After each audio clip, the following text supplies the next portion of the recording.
Welcome to Yes Sampat Educator.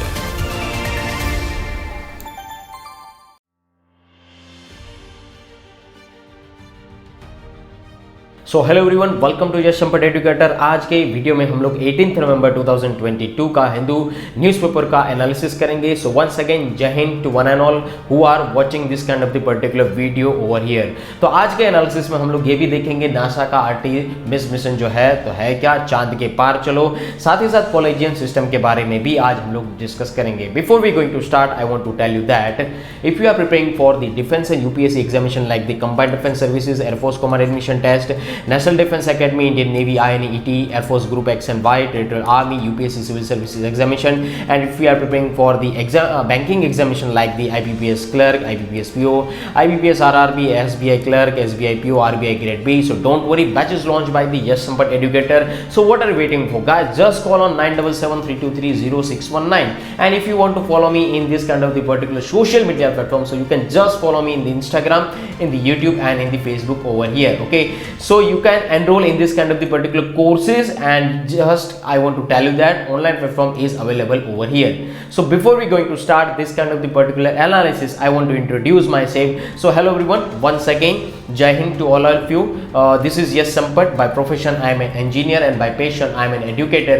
चलो भारत को आगे बढ़ाते हैं।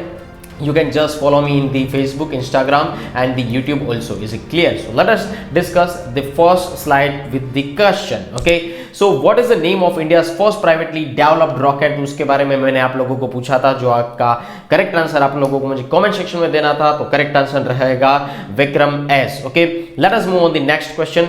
Artemis is the name of the moon rocket launched by which country? तो दोस्तों यहाँ पर इस आर्टिकल के अंदर इसका आंसर आपको मिल जाएगा, तो लास्ट तक ये वीडियो है वो देखिए और यहाँ पर कमेंट सेक्शन के अंदर आप अपना आंसर जो है मेंशन कीजिए। So there are the 4 option over here, Israel, UAE, USA, China. Is it clear? YouTube की कम्युनिटी टैब के अंदर भी जाकर आप जो टेक्स्ट पोल होता है उसके अंदर आप जाकर कमेंट कर सकते हैं, आपका वोट दे सकते हैं। Is it clear? चलिए बात करते हैं आज के इस मिशन के बारे में। ह्यूमन मून मिशन की टेस्ट फ्लाइट है आर्टेमिस मिशन 1। यहाँ पर मैं कहना चाहूँगा कि पहले जो आर्टेमिस मिशन जो था ये इंडियन एक्सप्रेस के अंदर भी यहाँ पर आज उसका उल्लेख किया गया है, उसके बारे में यहाँ पर बताया गया है। पर पहले भी 2-3 महीने पहले भी यहाँ पर एक टेस्ट फ्लाइट किया गया था जो काफ़ी हद तक फेल हो चुका था। तो वहाँ पर यूएसए को काफ़ी हद तक क्रिटिसाइज किया गया था, क्योंकि सबसे पहले जो मून पर पहुँचने वाला जो कंट्री था वो नासा ही था, और यानी कि अमेरिका ही था, यूएसए ही था, और उसकी जो स्पेस एजेंसी थी वो नासा थी। Is it clear? तो इतने टाइम के बाद फिर से जाने की जरूरत पड़ी तो क्यों पड़ी, और यहाँ पर चलो जाने की जरूरत पड़ी तो पड़ी, पर ये फेल क्यों हो गया? ठीक है, आप पहले भी तो जाके आ गए थे और यहाँ पर इतनी चीजों का लॉस हुआ, टाइम का लॉस हुआ, मनी का लॉस हुआ, ये सारी चीजें यहाँ पर बताई गई थी। ठीक है, बात करते हैं इंडियन एक्सप्रेस के अंदर जो आर्टिकल आया है उसकी। So attempt number 3 for Artemis 1 with the promise of a new space age, the debut flight of the rocket was scrubbed twice earlier. 2 बार यहाँ पर स्क्रब हो चुकी थी फ्लाइट इन द 29 अगस्त एंड सितंबर 3 को, after technical issues were detected during this particular countdown over here. ठीक है, तो यहाँ पर फिर से यहाँ पर अटेम्प्ट किया जा रहा है इस मिशन के बारे में। तो आर्टेमिस मिशन की अगर मैं पहली फ्लाइट का टेस्ट के बारे में बात करूं तो यहाँ पृथ्वी के ये एक चक्कर लगाकर, ये दूसरा चक्कर लगाकर जो आर्टेमिस मिशन है यहाँ से ये स्प्लिट होगा, तो चांद से 64,374 किलोमीटर आगे जाएगा ये स्पेसक्राफ्ट। तो ये स्पेसक्राफ्ट जो है इधर से उसका पाथ पकड़कर चंद्रमा का यहाँ पर एक चक्कर काटकर, यहाँ से फिर से एक दूसरा चक्कर काटकर ये लगभग 42 दिन में ये मिशन पूरा करेगी, आर्टेमिस मिशन 1 फ्लाइट जो है वो। ठीक है, और उसके बाद यहाँ पर ये उसका पाथ इस तरीके का बिल्डअप होगा। Is it clear? तो आप लोगों को यहाँ पर ये समझना है कि नासा का जो ये स्पेस लॉन्च सिस्टम है, so it stands for the SLS। Is it clear? So that is called the mega rocket. Okay, तो यहाँ पर ओरियन क्रू कैप्सूल चंद्रमा पर पहुंचेंगे, तो ये जो चीज है that is called the capsule over here. ठीक है, तो ये जो कैप्सूल है वो वहाँ पर पहुँचेगी। आमतौर पर क्रू कैप्सूल में एस्ट्रोनॉट्स रहते हैं, लेकिन इस बार यह खाली रहेगा। ये मिशन जो है 42 दिन 3 घंटे और 20 मिनट का ही है। Is it clear? जिसके बाद यहाँ पर मैं कहना चाहूँगा कि ये धरती के ऊपर वापस आ जाएगा और ये स्पेसक्राफ्ट कुल जो है 20,92,147 किलोमीटर का ये पूरा का पूरा सफर तय करेगा इन पूरी की पूरी जर्नी के अंदर। ये चीज़ आप लोगों को यहाँ पर याद रखनी है। So as per your examination point of view ये मिशन आप लोगों को अच्छी तरीके से याद रखना है, कितने दिन में ये पूरा हो रहा है और यहाँ पर कितने किलोमीटर तक का चक्कर काट कर वो सफर कर कर आता है। Is it clear? आगे बात करते हैं SLS मेगा रॉकेट के खासियत के बारे में। तो यहाँ पर आप लोगों ने जिस तरीके से थंबनेल भी देखा है, तो यही रॉकेट है, that is called the mega rocket. तो सबसे पहली चीज यहाँ पर SLS, तो space launch system stands for the SLS। Okay, तो ये दुनिया का सबसे शक्तिशाली रॉकेट है, जिसका यहाँ पर अगर मैं स्टैटिस्टिक्स के बारे में बात करूँ तो ये 54 मीटर जो है उसकी लेंथ है और 2 सॉलिड रॉकेट्स यहाँ पर पाए जाते हैं। ठीक है, 2 solid rockets booster, so that is called the 2 solid rocket booster over here. Okay, उसके बाद यहाँ पर इसके अंदर 4 इंजन है, 61.2000 किलोमीटर प्रति घंटे की रफ्तार से ये ओरियन स्पेसक्राफ्ट को अंतरिक्ष में भेज सकता है। साथ ही साथ 24.4 लाख किलोमीटर लिक्विड हाइड्रोजन और 89,000 लीटर लिक्विड ऑक्सीजन भरी है इसके अंदर। ठीक है, तो ये चीज़ आप लोगों को यहाँ पर याद रखनी है। तो ऑलमोस्ट यहाँ पर इसकी ऊंचाई जो है 322 फीट की रहेगी। ये स्टेच्यू ऑफ लिबर्टी से भी ऊंचा है, ये चीज़ आप लोगों को यहाँ पर याद रखनी है। ये 3 पॉइंट्स में समझाया जा सकता है कि आर्टेमिस मिशन जो एक्चुअली है तो है क्या। तो यहाँ पर यूनिवर्सिटी ऑफ कोलोराडो बोल्डर के प्रोफेसर ने और उनके जो वैज्ञानिक जैक बर्न्स ने यहाँ पर उसका कहना ये है कि आर्टेमिस मिशन 1 जो है रॉकेट, ये हैवी लिफ्ट है और इसमें अब तक के रॉकेट्स के मुकाबले सबसे शक्तिशाली इंजन लगे हुए हैं। ठीक है, जो कि चंद्रमा के ऑर्बिट यानी कि कक्षा तक पहुँच जाएंगे और साथ ही साथ कुछ रॉकेट्स सैटेलाइट्स छोड़ेगा और साथ ही साथ यहाँ पर ये भी कहा है कि फिर खुद ऑर्बिट में ही स्थापित हो जाएगा। तो ये एक पॉइंट आप समझ सकते हैं उसका। उसके बाद 2024 के आसपास आर्टेमिस मिशन 2 को लॉन्च करने की यहाँ पर प्लानिंग भी हो रखी है। ये चीज़ आप लोगों को यहाँ पर याद रखना है, थोड़ी बहुत प्लानिंग चल रही है मतलब के। ठीक है, उसके बाद यहाँ पर जो कुछ एस्ट्रोनॉट्स हैं उसको यहाँ पर भेजे जाएंगे। ठीक है, पर ये जो है चांद पर कदम नहीं रखेंगे, सिर्फ उसका मुआयना करेंगे, उसके आसपास यहाँ पर सर्विलेंस रखेंगे, फिर वे सिर्फ चांद के ऑर्बिट में घूमकर वापस आ जाएंगे। हालांकि ये मिशन की अवधि जो है सबसे ज़्यादा यहाँ पर तय की गई है, पर फिलहाल एस्ट्रोनॉट्स की कंफर्म लिस्ट सामने नहीं आई है। ये चीज़ आप लोगों को यहाँ पर समझना है। ठीक है, तो as per your examination point of view 2024 तक यहाँ पर आर्टेमिस मिशन 2 जो है लॉन्च फिर से हो सकता है। ये चीज आप लोगों को यहां पर समझना है। आगे बात करते हैं इसके बारे में कि यहां पर फाइनल मिशन जो होगा आर्टेमिस मिशन 3, ठीक है, उसको रवाना किया जाएगा। उसके बाद उसमें अंतरिक्ष यात्री चांद की सतह पर उतरेंगे और यहाँ पर 2025-26 के आसपास इसको लॉन्च किया जा सकता है। पहली बार महिला भी ह्यूमन मून मिशन का हिस्सा बनेगी। ये चीज़ ये काफ़ी हद तक वुमन एम्पावरमेंट के हिसाब से आप इसको इम्पोर्टेंट मान सकते हैं। ठीक है, यहाँ पर अगर मैं बात करूँ तो साउथ पोल में मौजूद पानी और बर्फ पर रिसर्च करेगा ये पूरा का पूरा क्रू मेंबर। ठीक है, तो ये सारी की सारी चीज़ें जो है आप लोगों को यहाँ पर समझनी है और ये आर्टेमिस मिशन जो है काफ़ी हद तक इम्पोर्टेंट माना जा सकता है, क्योंकि सितंबर मंथ जब भी चल रहा था तभी भी आर्टेमिस मिशन के बारे में यहाँ पर न्यूज़ काफ़ी तक ट्रेंडिंग में चली थी। उसके बाद यहाँ पर आज भी 18 नवंबर 2022 को भी ये न्यूज़ काफ़ी हद तक जो है ट्रेंडिंग में चल रही है। Is it clear? चलिए आगे बात करते हैं। इस मिशन का नाम जो है दोस्तों आर्टेमिस ही क्यों रखा गया, तो सबसे पहले मैं चीज़ बता दूं कि नासा के पहले ह्यूमन मून मिशन का नाम ही अपोलो था। ठीक है, उसके बाद ग्रीक माइथोलॉजी में अपोलो का मतलब और आर्टेमिस ये एक दूसरे के जुड़वा भाई बहन के जैसे समान लगते हैं उसके ग्रीक माइथोलॉजी के हिसाब से। तो जहाँ अपोलो को सूर्य का देवता माना जाता है और वहाँ पर आर्टेमिस को चंद्रमा का देवी माना जाता है या उसको कहा जाता है। यही एक वजह थी कि यहाँ पर जो है मून मिशन का नाम जो है आर्टेमिस ही रखा गया था। Is clear? आगे बात करते हैं कि आप लोगों को ये चीज़ समझनी है कि नासा जो है, ठीक है, stands for the NASA. Is clear? तो नासा जो है वो क्या है, national aeronautics and space administration. Okay, उन्होंने यहाँ पर अनमैन्ड मून मिशन जो है आर्टेमिस 16 नवंबर को ही यहाँ पर लॉन्च कर दिया था regarding the Artemis mission first. Okay, उसके बाद यहाँ पर मैं बात करूँ तो टेक्नोलॉजिकल फेलियर्स और नेचुरल डिज़ास्टर की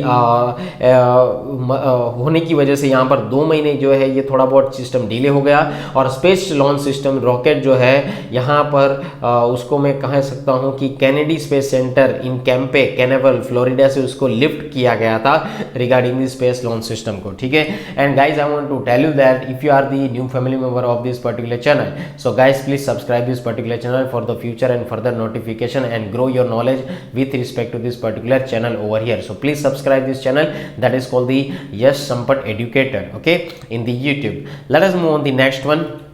अगर मैं आर्टेमिस 1 मिशन के बारे में बात करूं तो ये एक अनक्रूड मिशन माना जाता है जो नासा के थ्रू किया जाएगा, और ग्रीक माइथोलॉजी के हिसाब से अपोलो लूनार मिशन जो है 50 साल से पहले भी यहाँ पर वो चल रहा था, ठीक है। So it is NASA successor to the Apollo lunar mission from the 50 years ago, ठीक है। यहाँ पर स्पेस लॉन्च सिस्टम की एजेंसीज जो है, space launch system, rocket and Orion crew capsule की यहाँ पर वो टेस्टिंग करेंगे। 1960 और 1970 की बात करो तो यहाँ पर नासा के थ्रू जो वर्टिकल लॉन्च सिस्टम जो है अभी नया, ठीक है, जो सबसे बड़ा न्यू वर्टिकल लॉन्च सिस्टम जो है उसको यहाँ पर क्रिएट किया गया था, जिसका मतलब था सैटर्न वी रॉकेट्स, ओके, जो 1960 और 17 में यूज़ किया गया था। आर्टेमिस 1 जो है पहली बार उसकी जो सीरीज है वो काफ़ी हद तक इंक्रीज हो रही है। So that is a particular complex mission to build a long term human presence at the moon for decades to come, ठीक है। तो ये चीज़ आप लोगों को यहाँ पर याद रखनी है। प्राइमरी गोल यही है आर्टेमिस 1 का कि are to demonstrate the Orion system in the space flight environment and ensure a safe re entry, ठीक है, वापसी होने में कोई दिक्कत नहीं होनी चाहिए, ठीक है। So that is descent, splash down and recovery prior to the first flight with the crew on the Artemis 2, okay. So it is only lunar orbiter mission, even though unlike most orbiter missions it has returned to earth target over here regarding the Artemis mission 1, okay। आगे बात करते हैं इसकी importance के बारे में। तो पहला जो स्टेप है यही है कि नए स्पेस एज जो है हम लोगों ने ह्यूमन को ट्रांसपोर्ट करने का जो प्रॉमिस किया उस चीज़ को हम लोग यहाँ पर बिल्डअप करने में थोड़ा बहुत आगे बढ़ चुके हैं, ठीक है। So new worlds of landing and living on another planet और मे बी मीटिंग एलियंस, ठीक है। तो यहाँ पर ऐसा हो सकता है कि हम एलियंस को भी मिल पाए, ठीक है। हाँ, तो cubesats it will carry are equipped with the instrument मेंट for specific investigations and experiment over here. यहाँ पर हम लोग पानी की खोज कर सकते हैं, हाइड्रोजन जो है उसका यूटिलाइजेशन जो है हम लोग कर सकते हैं, जो कि एक पर्टिकुलर सोर्स ऑफ एनर्जी के तौर पर सामने आता है, ठीक है। बायोलॉजिकल एक्सपेरिमेंट हो सकते हैं वहाँ पर, साथ ही साथ यहाँ पर डीप स्पेस एटमॉस्फेयर जो है ह्यूमन के लिए है, ह्यूमन के ऊपर है या नहीं उसके बारे में जान सकते हैं, उसके बारे में इन्वेस्टिगेट कर सकते हैं। और साथ ही साथ यहाँ पर डमी पैसेंजर को भेज कर उसके ऊपर जो जो इफेक्ट होती है वो हम लोग सारी की सारी चीज़ों के बारे में ऑब्जर्वेशन रख सकते हैं। आगे बात करते हैं कि what are India's moon exploration efforts, ठीक है। तो यहाँ पर भारत के कुछ एफर्ट्स क्या है, तो पहला चीज मैं बता दूं कि चंद्रयान 1, चंद्रयान 2, उसके बाद चंद्रयान 3 है। चंद्रयान 1 की अगर मैं बात करूं तो भारत का सबसे पहला जो मून मिशन था जो चंद्रयान प्रोजेक्ट के अधीन किया गया था, इंडिया ने इसको सक्सेसफुली लॉन्च किया था 2008 के अक्टूबर महीने के अंदर। और सतीश धवन स्पेस सेंटर जो हमारा है आंध्र प्रदेश के अंदर जो श्री हरिकोटा है वहाँ से उसको लॉन्च किया गया था। हमारी दोस्तों स्पेस एजेंसी का नाम है इंडियन स्पेस रिसर्च ऑर्गेनाइजेशन। तो यहाँ पर वो एजेंसी का इस रॉकेट के साथ, चंद्रयान के साथ यहाँ पर जब भी कम्युनिकेशन लूज हो गया, lost this particular communication with the Chandrayaan 1, तो 29 अगस्त 2009 को ये घटना घटी थी, ठीक है।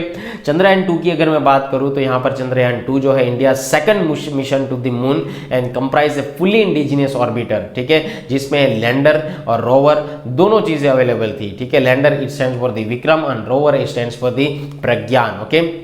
So rover Pragyan is housed inside Vikram lander over here, so that is called the Chandrayaan 2, okay।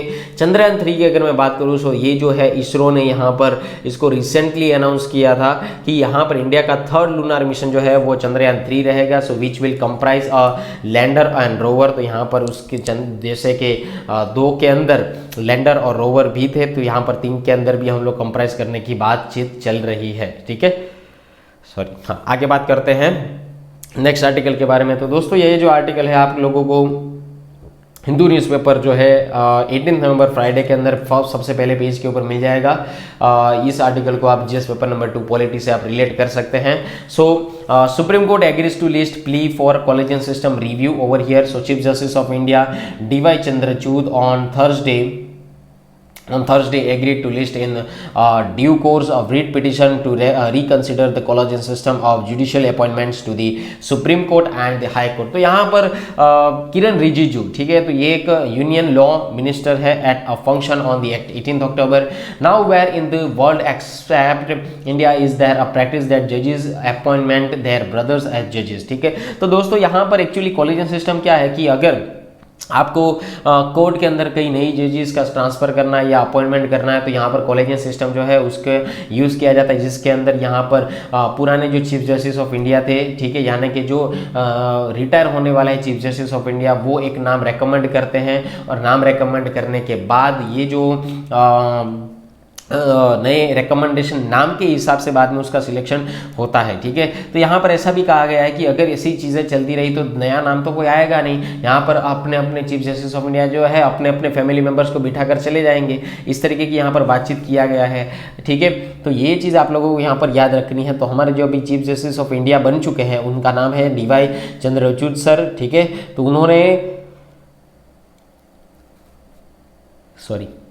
उन्होंने यहाँ पर कॉलेजियन सिस्टम जो है जुडिशियल अपॉइंटमेंट्स के लिए, सुप्रीम कोर्ट के लिए और हाई कोर्ट के लिए, उसमें रिकंसिडरेशन जो रीट पिटीशन है उसके बारे में यहाँ पर बातचीत किया है, ठीक है। तो यहाँ पर 1993 की अगर मैं बात करूँ, ठीक है, तो यहाँ पर देखिए सुप्रीम कोर्ट के collegium comes into the existence by the virtue of judgement of a 9 जज बेंच, ठीक है। तो उसकी एक्चुअली 9 जज बेंच बैठी थी 1993 में। उसके बाद पार्लियामेंट के अंदर अमेंडमेंट किए गए थे, ये पार्लियामेंट ने अमेंडमेंट किए in the constitution and the साथ ही in the National Judicial Appointments Commission Act के तहत, ठीक है, जिसके अंदर सब्स्टिट्यूट होना चाहिए कॉलेजियन विद द कमीशन का। उसके बाद 2015 के 16 अक्टूबर के अंदर 5 जजेस की बेंच बैठी। कॉन्स्टिट्यूशनल बेंच ने उसको डिक्लेयर किया कि 99 कॉन्स्टिट्यूशन अमेंडमेंट एक्ट जो है NGAC act unconstitutional and revise the collegium over year, ठीक है। तो इस तरीके की यहाँ पर डिक्लेरेशन दिया। NGAC का मतलब होता है दोस्तों national Judicial Appointments commission, okay, ये चीज़ याद रखिएगा। तो यहाँ पर एक्चुअली अगर देखा जाए तो मैं थोड़ा बहुत आपको डिटेल में समझा देता हूँ कि यहाँ पर देखिए कॉलेजियन सिस्टम जो है, ठीक है, कॉलेजियन सिस्टम जो है उसमें क्या होता है कि यहाँ पर जो चीफ जस्टिस ऑफ इंडिया है, ठीक है, ये नाम रेकमेंड करते हैं, ठीक है, नए चीफ जस्टिस ऑफ इंडिया के लिए, ठीक है, new chief justice of India के लिए ये नाम रेकमेंड करते हैं। और यहाँ पर जो रेकमेंड करते हैं तो ये 5 जजेस की जो बैठक बैठती है उसमें यहाँ पर पहले कंसल्ट होता है, ठीक है, और उसमें कंसल्टेशन होने के बाद ये जो है लॉ मिनिस्टर जो है उसका यहाँ पर पॉइंट ऑफ व्यू लिया जाता है। जो यहाँ पर हमारे लॉ मिनिस्टर है, यूनियन लॉ मिनिस्टर जो है, जिनका नाम है किरण रिजिजू, किरण सर, ठीक है। तो ये चीज़ याद रखिएगा। तो यहाँ पर किरण सर, ये सारी की सारी चीज़ें आती है। बाद में यहाँ पर जो है लॉ मिनिस्टर जो है यहाँ पर हमारा प्रधानमंत्री साहब को यहाँ पर इत्तिला करते हैं और यहाँ पर उनको बताते हैं और यहाँ पर PM सर जो है ये उनको क्या करते हैं, एडवाइस करते हैं। किनको एडवाइस करते हैं, ठीक है, ये करते हैं प्रेसिडेंट साहब को एडवाइस करते हैं, ठीक है। तो ये चीज़ आप लोगों को यहाँ पर समझनी है। Is clear? तो ये पूरी की पूरी चैनल है इस तरीके की। तो यहाँ पर देखिए रेकमेंडेशन का वर्ड यूज़ किया गया है, ठीक है। इसके लिए कहा गया है कि चीफ जस्टिस ऑफ इंडिया जो है अपने ही लोगों को रेकमेंड कर सकता है आगे जाकर भी, ठीक है। तो ये सारी की सारी चीज़ें यहाँ पर आप लोगों को समझनी है। अभी बात करते हैं कॉलेजियन सिस्टम के बारे में। तो ये एक्चुअली है क्या? तो ये एक ऐसा सिस्टम है अपॉइंटमेंट का और जज की ट्रांसफ़र का। ये एक ऐसा अपॉइंटमेंट है जिसके अंदर जजमेंट जो है सुप्रीम कोर्ट के थ्रू लिया जाता है and not by an act of the parliament और by a provision of this particular constitution, ठीक है। तो यहाँ पर इवोल्यूशन ऑफ द सिस्टम के बारे में बात करूँ तो 1981 के अंदर जो पहला जज केस निकल कर आया था, वहाँ पर चीफ जस्टिस ऑफ इंडिया ने इस चीज़ को प्राइमेसी के तौर पर डिक्लेयर किया था, ठीक है। So primacy of this it declared that the primacy of the chief justice of India, ठीक है। तो यहाँ पर जो है इस केस में ये चीज़ डिक्लेयर हुई कि चीफ जस्टिस ऑफ इंडिया की प्राइमेसी को हम लोग रिकमेंडेशन के तौर पर जुडिशियल अपॉइंटमेंट्स और ट्रांसफ़र जो है उसको हम लोग रिफ्यूज़ करेंगे। That is about the cognizant reasons, okay.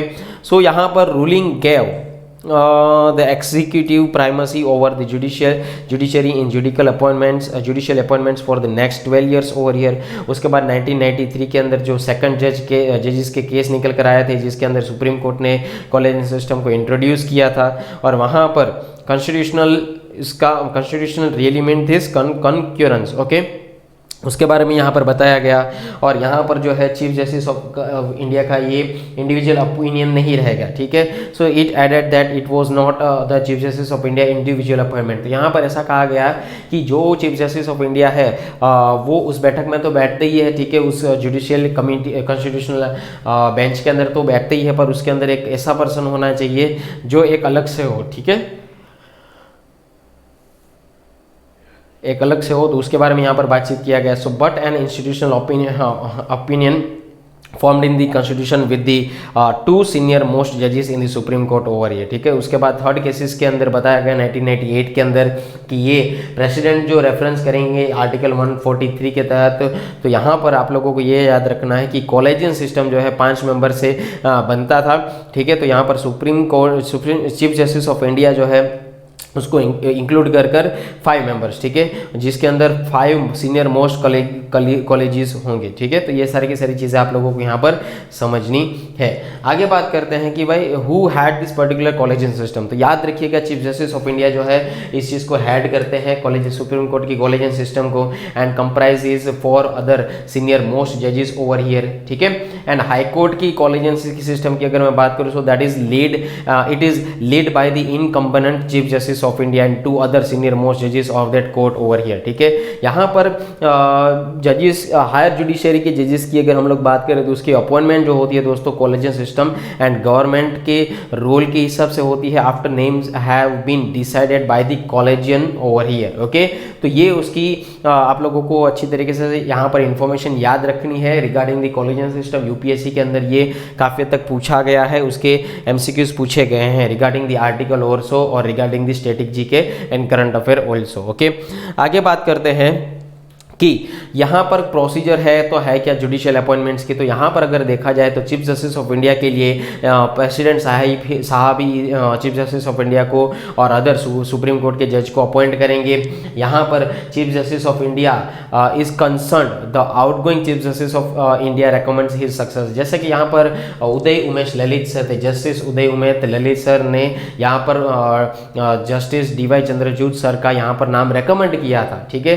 तो यहाँ पर जस्टिस उदय उमेश ललित जी है वो है यहाँ पर अभी रिटायरमेंट होने वाला था उनका, तो हो चुका है, उसकी वजह से यहाँ पर डीवाई चंद्रचूड़ सर आ गए, ठीक है। तो that is a successor over here, ठीक है। तो यहाँ पर ऐसा कहा गया है कि it has been strictly by the seniority over since the supersession controversy of the 1970s। तो ये सारी की सारी चीज़ें आप लोगों को यहाँ पर याद रखनी है।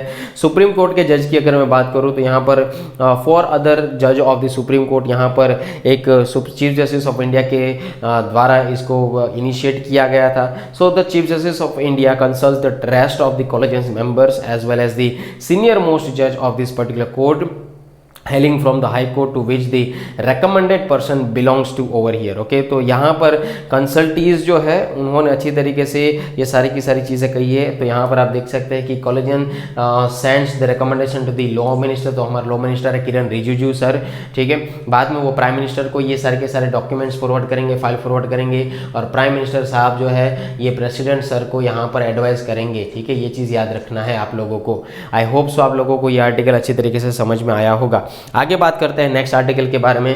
दोस्तों यहाँ पर देखिए नेक्स्ट आर्टिकल जो है आज इतना नहीं है, ठीक है। एडिटोरियल सेक्शन में एक आध दो आप लोगों को मैं बता दूं, एक स्कीम के बारे में बताया गया है। उससे पहले मैं आप लोगों को ये आर्टिकल के बारे में बताना चाहूँगा जो हम लोगों ने बहुत पहले भी डिस्कस किया था कि Sri Lanka navy arrest 14 fisherman from the Tamil Nadu Karaikal. तो यहाँ पर तमिलनाडु और यहाँ पर श्रीलंका के बीच में जो ये फिशरमैन का इशू चल रहा है वो बहुत दिनों से चल रहा है। ये सारी की सारी चीज़ें आप लोग याद रखें, इसको हम लोगों ने बहुत बार डिस्कस किया है गाइज। मेरे पुराने वीडियो जो है उसकी यहाँ पर प्लेलिस्ट में सारी की सारी चीज़ें अवेलेबल है। तो यहाँ पर आप जाकर जो है ये तमिलनाडु का केस का जो वीडियो है आप देख सकते हैं। Is clear? आगे हम लोग डिस्कस कर लेते हैं नेक्स्ट आर्टिकल के बारे में। तो यहाँ पर एडिटोरियल के अंदर ये जो एक स्कीम है उसके बारे में बताया गया है, waning in on PMJKAY the free grains scheme over year. तो यहाँ पर एक्सटेंशन किया गया है प्रधानमंत्री गरीब कल्याण अन्न योजना, सो that is called the yes, that is called the PMJKAY। ठीक है, तो ये जो स्कीम है ये क्या डिस्ट्रीब्यूट करती है, ये पुअर पीपल को यहाँ पर फूड ग्रेन फ्री में डिस्ट्रीब्यूट करते हैं for another 3 months comes as a surprise for many reasons over here. ठीक है, तो ये सारी की सारी चीज़ें आप लोग यहाँ पर याद रखिए। और यहाँ पर जब रशिया का यूक्रेन का कॉन्फ्लिक्ट चल रहा था तो यहाँ पर फरवरी 2022 से लेकर अब तक यहाँ पर वर्ल्ड फूड और एनर्जी सेक्टर्स ने यहाँ पर काफ़ी हद तक एडवर्स इम्पैक्ट उसके ऊपर हुआ है, और ये जो है स्कीम अभी है सबको हेल्प कर सकती है। ठीक है, ये चीज़ यहाँ पर आप लोग याद रख सकते हैं गाइस। इस तरीके की स्कीम जो है आप लोगों को मैं एक होमवर्क में दे रहा हूँ आज के लिए। ठीक है, आगे बात करते हैं नेक्स्ट आर्टिकल के बारे में, इफ इट इज अवेलेबल हो रही है। ठीक है, यहाँ पर देखिए दोस्तों, government to hold off site on Andaman as it prepares for G20 presidencies. तो दोस्तों यहाँ पर G20 जो है ये बाली के अंदर हुआ था। ठीक है, जहाँ पर इंडिया के पास अभी 2023 में जो है वो उसके प्रेसिडेंसीज आ जाएगी।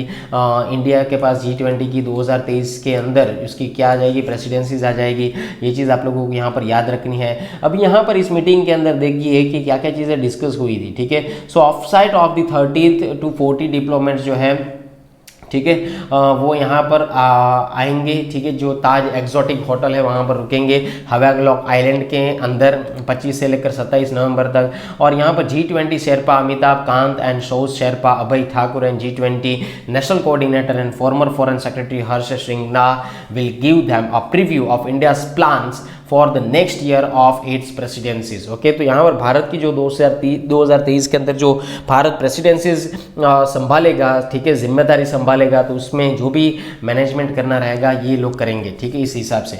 ठीक है, यहाँ पर डिस्कस किया जाएगा, तो ये चीज़ याद रखिएगा कि वेरियस इश्यूज़ यहाँ पर डिस्कस किए जाएंगे, जैसे कि ट्रेड एंड इन्वेस्टमेंट के बारे में, क्लाइमेट चेंज के बारे में, फूड एंड एनर्जी सिक्योरिटी के बारे में डिस्कस किया जाएगा। और साथ ही साथ यहाँ पर हेल्थ सेक्टर को भी इंक्लूड किया गया है। So that is about the grouping of the world's most advance economy over here. Okay, ये सारी की सारी चीज़ें आप लोगों को यहाँ पर याद रखनी है। यहाँ पर G20 समिट जो है इंडोनेशिया के अंदर आप देख सकते हैं। ठीक है, prime minister Narendra Modi with the US president Joe Biden at the recently concluded G20 summit which is in the Indonesia. ठीक है, आई होप सो आप लोग ये आर्टिकल अच्छी तरीके से समझ पा रहे हैं। ठीक है, चलिए आगे बढ़ते हैं। If any article available so let us discuss over here.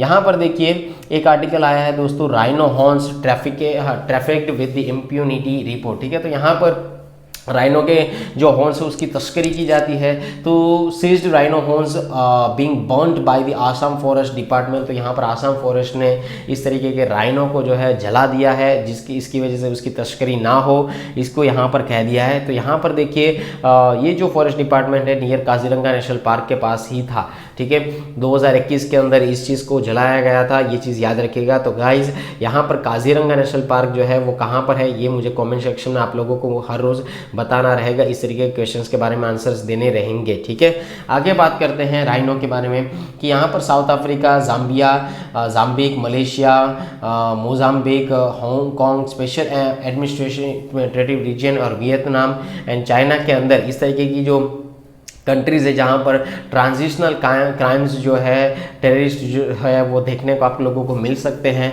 ठीक है, तो यहाँ पर 50 कंट्रीज़ के अंदर इस तरीके की चीज़ों के बारे में यहाँ पर बताया गया है regarding the trafficking routes from the source of the destination locations over here. ठीक है, आई होप सो आप लोग ये आर्टिकल अच्छी तरीके से समझ पा रहे हैं। इस आर्टिकल को अगर हम लोग देखें तो जो कॉन्फ्रेंस ऑफ पार्टी 27 की जो मीटिंग यहाँ पर हुई थी, so India opposes the draft text on agriculture. ठीक है, तो इंडिया ने इस मीटिंग के अंदर अपोज किया है कि इंडिया ने यहाँ पर किसका अपोज किया है कि developed worlds efforts to extended the scope of the mitigation to agriculture at the ongoing United Nation climate summit in Egypt. Okay, तो उन्होंने कहा कि rich nation do not want to change their lifestyle to reduce emissions and searching for cheaper solution abroad sources said on Thursday. तो यहाँ पर ऐसा कहा है कि डेवलप्ड कंट्रीज जो है ना, जो रिच डेवलप्ड कंट्रीज है, ठीक है, वो अपनी लाइफस्टाइल जो है ना वो चेंज नहीं करेंगे। ठीक है। ऐसा डेवलप कंट्री ने कहा है कि चेंज करेंगे तो डेवलपिंग कंट्रीज को कहा है। जैसे कि अगर मैं कहूँ कि यूएसए जो है that is a develop country, यहाँ पर हम लोग मानते हैं, ठीक है, सारे लोग मानते हैं, पर भारत जो है वो अभी डेवलपिंग कंट्रीज में आता है, ठीक है। तो यहाँ पर उनका कहना है डेवलप कंट्रीज का कि हम लोग अपनी लाइफस्टाइल चेंज नहीं करेंगे, हम अपने आप से इमिशन तो है करेंगे ही करेंगे, ठीक है। अब आपको अगर ऐसा सोचना है तो आप अपनी लाइफस्टाइल चेंज कर दीजिए, ऐसा कहा है तो ऐसा तो नहीं चलता ना, practically that is not possible. यहाँ पर आप इसका लॉजिक दीजिए, ठीक है। तो ये सारी की सारी चीज़ों के बारे में यहाँ पर बताया गया है और इस तरीके की जो चीज़ें चल रही है उसके बारे में यहाँ पर लिखा हुआ है, ठीक है।